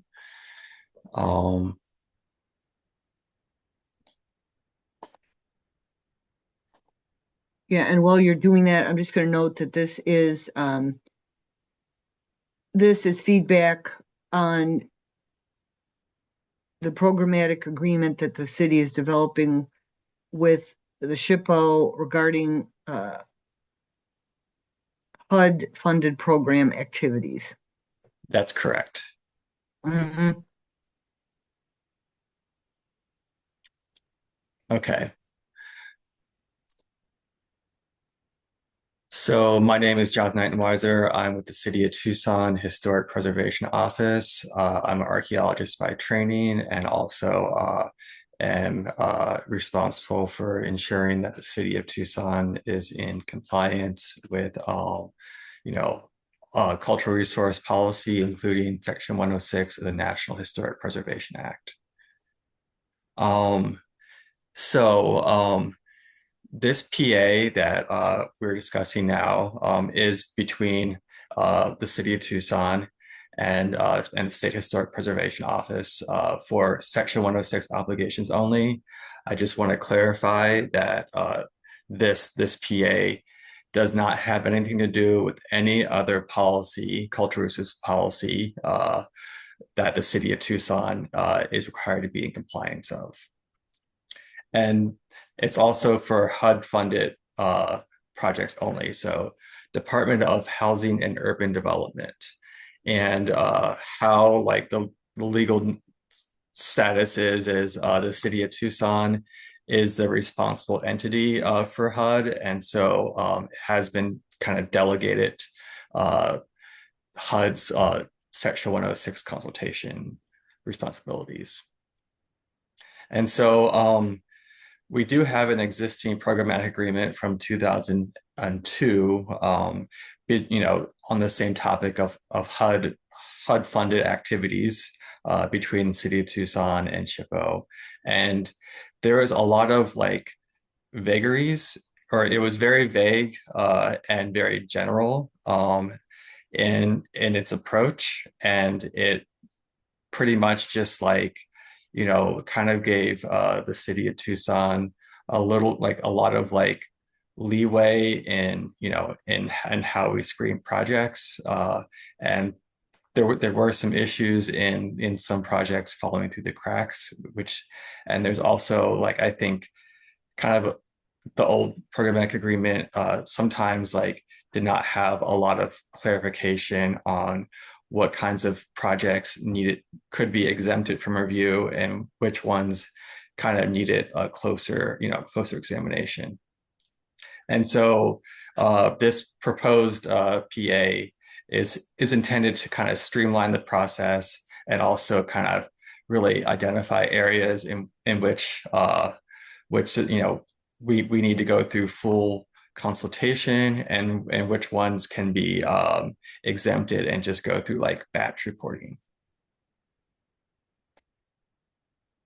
And so the types of projects that this programmatic agreement, it could be literally anything that's HUD funded, but oftentimes the majority of these projects are going to be very, very small modifications to privately owned houses, owner-occupied houses that may need like lead paint removal or like new septic tanks or weatherization or new roofs. And so typically speaking, like this is not applicable to projects that are extremely large and complicated, but more so intended to be used for the city wants to use federal funds so that someone's rotting roof can be repaired, and we want to make sure like that this is in full compliance with Section 106. And so in the proposed programmatic agreement, there are several actions that are proposed to be exempted from Section 106 consultation, and that includes actions on buildings less than 50 years old, actions on buildings previously determined by SHPO to be ineligible, systems rehab, certain interior rehab, and certain exterior rehab. I'm going to go into like these very specific cases next. So systems rehab that would be proposed to be exempt from Section 106 review would be replacement of interior plumbing, electrical systems, HVAC systems, if they're in their original location, and again, repair or replacement of water heaters in the original location, smoke detectors.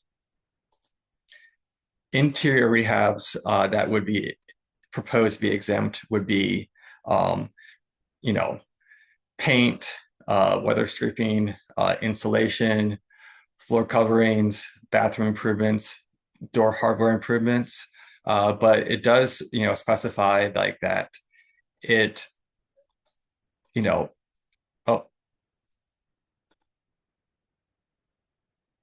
does specify like that when we have significant interior alterations that could compromise the integrity of a historic property that would be historically, architecturally, or culturally significant, we would need to consult on that.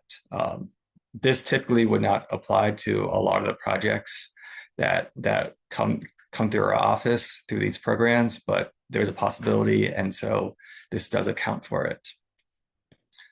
I think the biggest thing that this kind of clarifies is when exterior rehabilitation activities could be exempted, and there's a big long list, and we kind of went back and forth with a fine-tooth comb with SHPO, but in-kind roofing replacement, in-kind door and window repair, window replacement, in-kind, driveway repair, termite treatment, and there's a lot in there. But I think also important to note is like that with these kinds of lists of things that are proposed to be exempted, if there's anything not on the list, it does still need to go through Section 106 consultation. And if there's ever any ambiguity, we do have a really good working relationship with SHPO, and we can just reach out to Susan Lawson and see what her take is on things. And then finally, there's a section about archaeology, and it's basically kind of clarifying the roles of archaeological review, and it defines ground disturbing activities, and it describes how archaeological survey, may be required, and if so, the city is required to, conduct these surveys, and if there are no cultural resource sites, the report can be submitted to SHPO in a batch report. And if there are, we need to, basically do full consultation. And I think, primarily like the kind of rehab activities that we have so far seen coming through our desks when I've been here have been not so much related to ground disturbance, but there is a possibility like that HUD funded activities could be ground disturbing, and so archaeology is important to talk about. And also like to clarify like that we have reached out to tribal nations in order to get their perspectives on it, and it's ongoing. The consultation process is ongoing with them. Okay. I'd be interested, Jonathan, in knowing what the tribes say if they, when you get closer to having the PA drafted, what they thought about it. And when you say ground disturbing activities will be screened, would they, keep that up if you would. Would they be monitored? You say screened. What do you mean by that? Sure.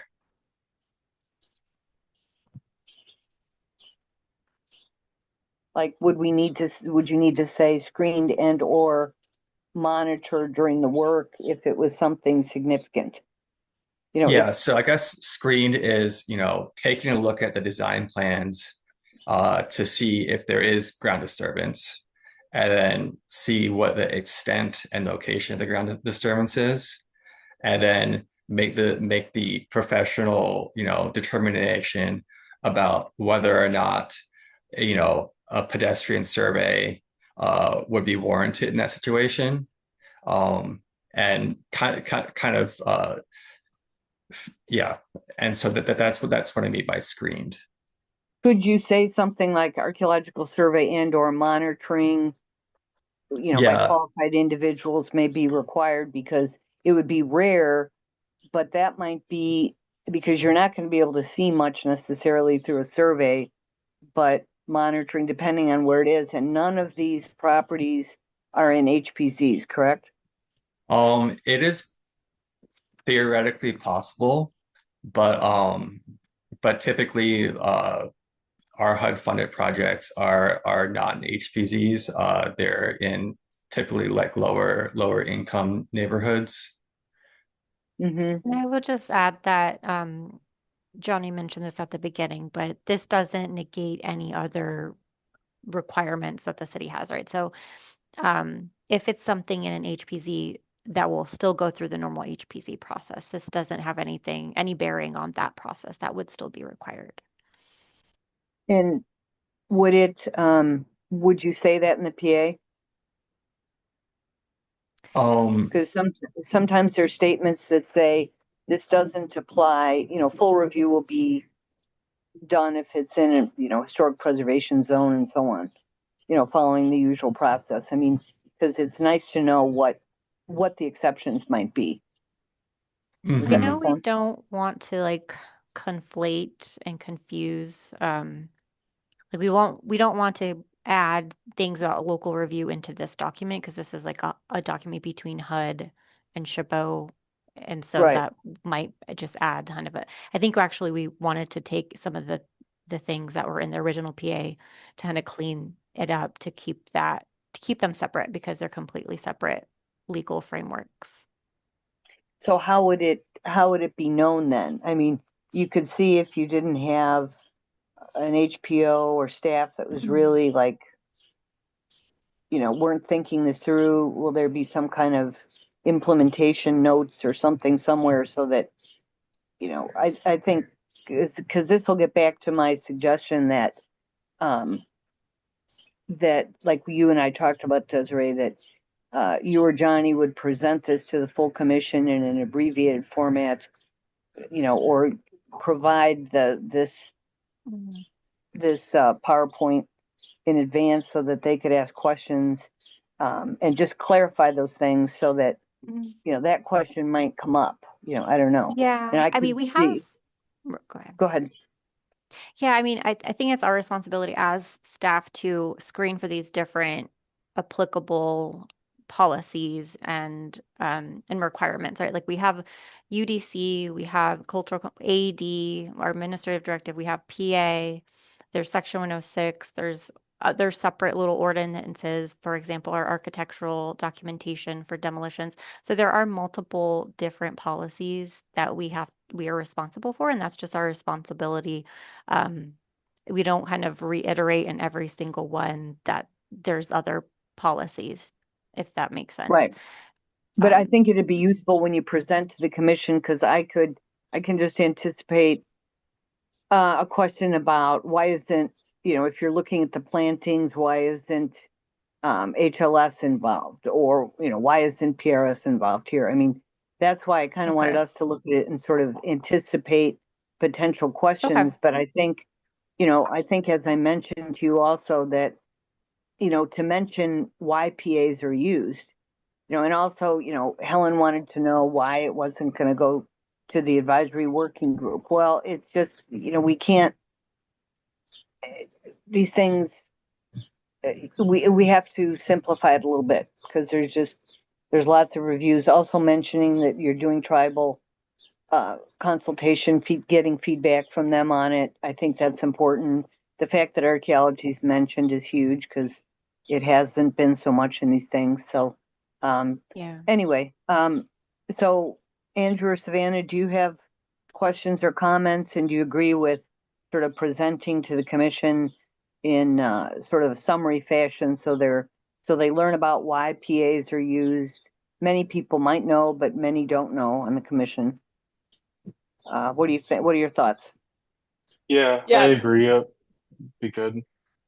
I did have one thought on I think it's like maybe your first slide of like the exemptions, Johnny. This one?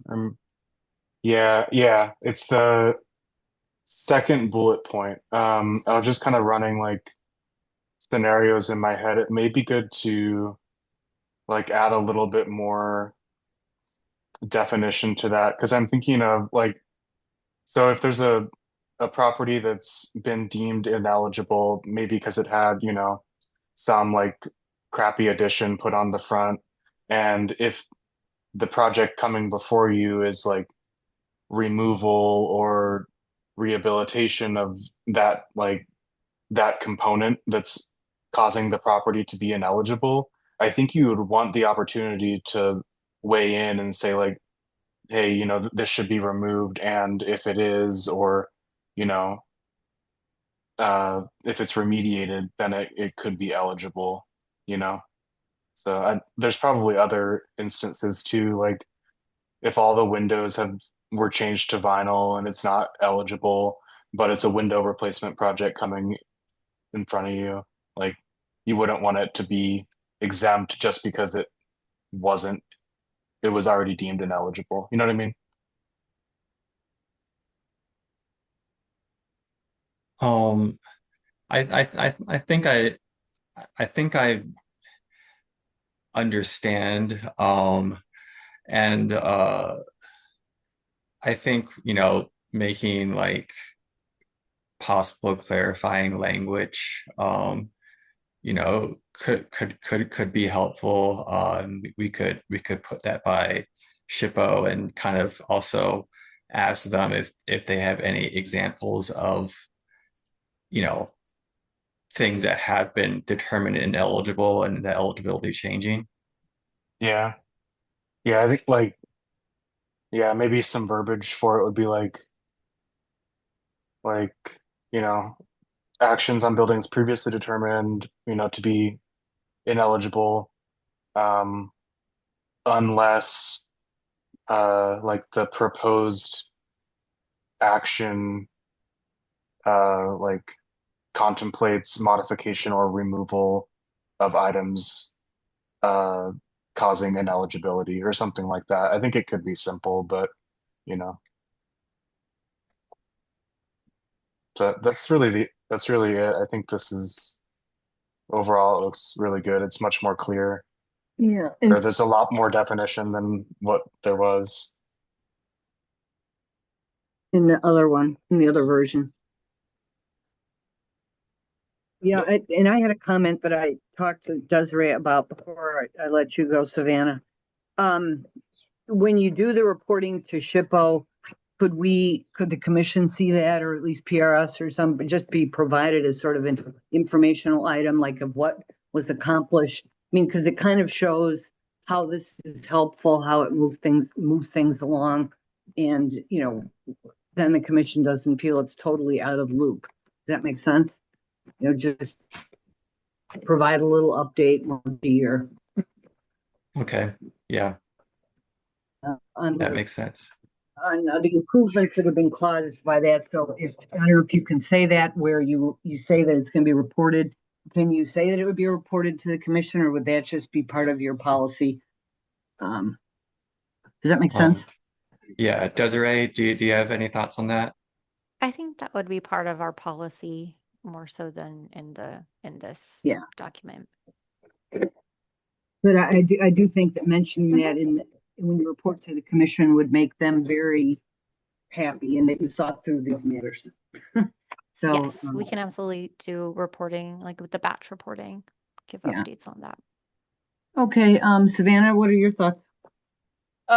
Yeah, I mean, it's definitely an improvement. And my only thought I had kind of communicated to you over email just to make sure to have the larger commission, get that presentation, but that's the plan, so I'm good. Yeah, Well, that's why I brought it up with Desiree and talked to her about it, Savannah, that you're concerned, and they were good. It was a good concern. So thank you.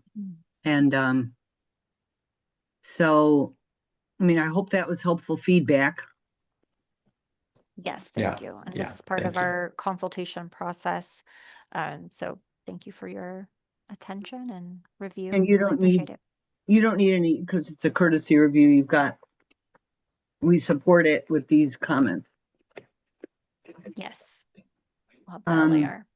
And then talk to me about if you want a separate item on the May commission. I don't think it would take super long, a 10-minute item. I think it's important to educate commissioners that don't know about these kinds of agreements and to sort of quell any dissatisfaction by other reviewing entities within the commission, right? Sure. To help you move it along, because I know you're all busy. So, That sounds okay. good. And we're also consulting with the Tucson Historic Preservation Foundation. We sent them the PA, and then the tribes, as Johnny mentioned, and then Yeah. PRS. So those are our consulting parties for this. Yeah. Did the Preservation Foundation have any significant comments on it, or you haven't finished with them? I don't think we've heard anything from them. Yeah. Well, you could update us during review process issues, at some point. Okay. When do you have to go off, Savannah? Because we lose the quorum when you go. I can 5 more minutes. Depends Okay, on traffic. we can power through this. Okay, Okay. we'll move on then to 7A, current issues for information discussion. A is minor reviews. Yes, I'll keep this quick.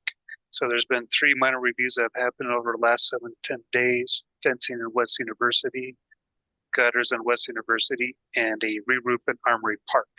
That's all that's happened. Okay. And 7B is appeals. No appeals to report. Okay, 7C is zoning violations. They're ongoing evaluation. Ongoing, we brought 2 to you today. The next meeting, I don't believe we have one at the next meeting. But we're, always working on those. Okay, 7D is review process.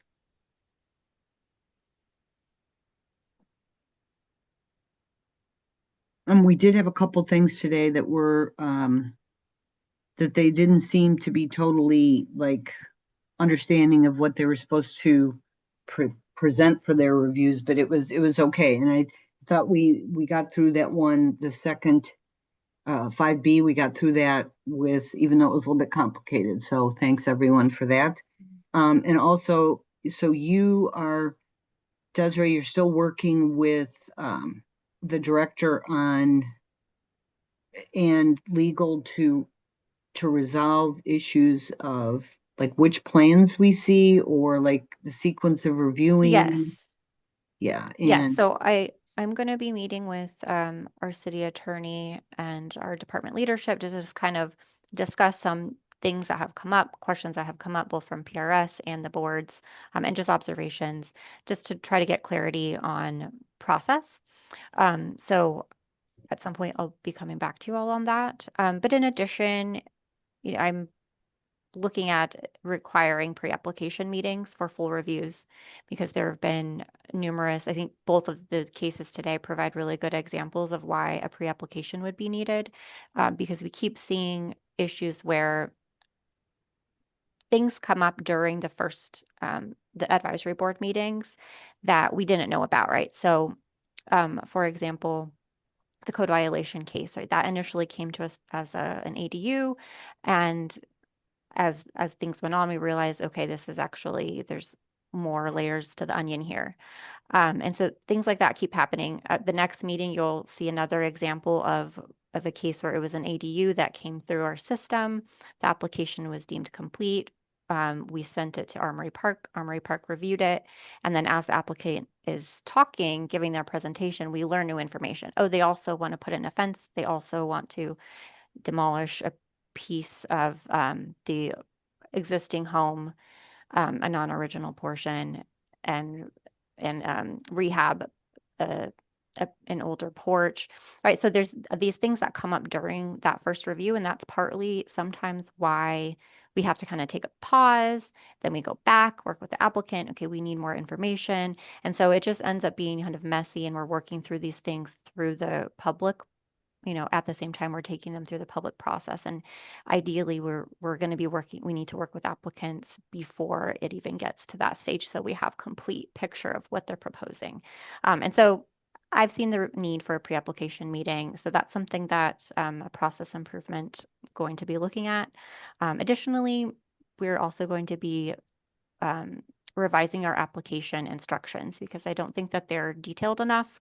And so that's where some of these other issues come up where, we require a site plan, but we're not specific on what that site plan requires, or elevations and not specific. So I would love your eyes on those materials if you're interested. The Yes. staff report was the other thing that we already have been implementing. Again, that's really intended to provide context, but also to help us as staff do research, right? So it's important for us to research. For example, things come through and then we realize, oh, there's a code violation on this, right?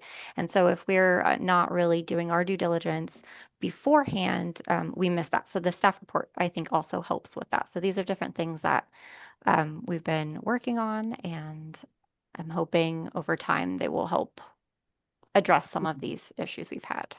I think so too. And just one thing that's really important, I think, to mention is that,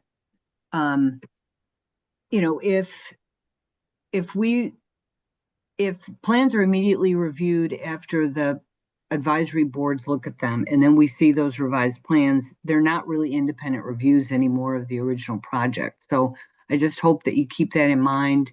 Maybe in the pre-app, they need to know that there are two independent bodies reviewing and recommending, and then that you guys with the director decide on what's going to be decided. And I've been trying to bring that up more in our discussions, like this will be decided by the planning director. But and I remind sometimes applicants during the presentation, because I think that causes more time for meetings if we're not reviewing it. It's helpful for them to say, and we can see in the staff report that, certain recommendations were approved, but what if we didn't approve of that?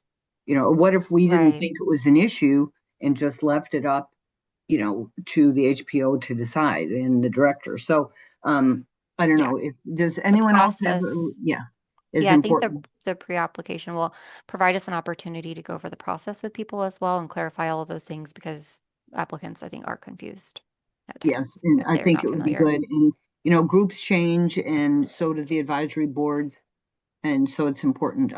So Andrew and Savannah, do you have any quick review process issues? Nope, I'm good. Savannah? No? Okay. Well, thank you very much. So item 8 is future agenda items. What do you have for us on the 14th, or you'll just get with me on that? Yeah, we have that one case I just mentioned in Armory Park. We may have, at some point in May, we'll have the signage for the Santa Rita bathhouse coming to you. So you might remember that, but it's a Parks and Rec project. So my question to you, Terry, is that something that should also go to Historic Landscape Subcommittee? And if so, do you want that to happen before it comes to PRS? As that will determine the schedule. You want to just give me a quick call on that, or email me, and then I will think more on it. That would be good. And what was I going to say? Can everyone make the May 14th meeting? Yes. Savannah and Andrew? Yeah. Yeah, and I just wanted to mention, keep Joel in your thoughts. He couldn't make it today. He did call me because he has some health issues that are, we need to just keep him in our thoughts. And that's all I can say about it. So, and then Blake, he had jury duty and they were just about to enter deliberations. And I said, just next time, let me know before, because we didn't, I think he goes, oh, I told Helen, but not you. I'm like, okay. But I think that's because he's on HLS. So anyway, thank you, everyone. We got through a lot and we did pretty well. And we're off maybe a minute or two. We're adjourning at 3:08. PM, and everyone sent their motions to me and Desiree? I will. I didn't, Oh, I know. but I will. I promise. So you better go and do whatever you have to do at this time on Thursday. I'm not. They've compiled my classes to the spring, so I'm not. After next week, I'm free for a while, so it'll be better. Okay, well, I understand totally. So thank you, everyone, for your efforts, and